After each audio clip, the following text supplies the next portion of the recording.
nyo magkaroon ng hazard, pass light, or di naman kaya mini driving light at upgraded horn yung mga motor ninyo, ito yung switch na may re-recommend ko. Domino tie switch. Paano ba naman kasi nandito na lahat ng switch na kakailanganin nyo, hindi makalat at the same time naka-fix na. So, nandito guys yung kanyang electric start. Meron ka na ding patayan dito ng ilaw ng MDL nyo or mini driving light.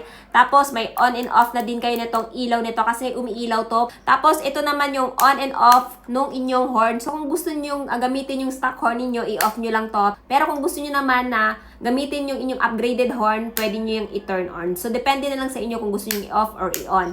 Tapos, nandito naman yung ating horn. Ayan. Yan, turn signal light switch. Siyempre, nandito yung ating hazard.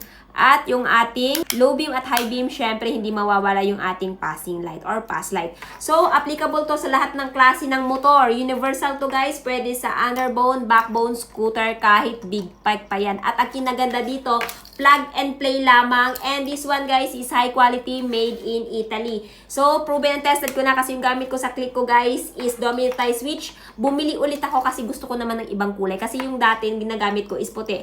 Ngayon naman is violet. So, kung gusto nyo ding itry to para sa mga motor ninyo, para mas pumogi ngayon 2026, idadrop ko na lamang yung link nito dyan sa yellow basket.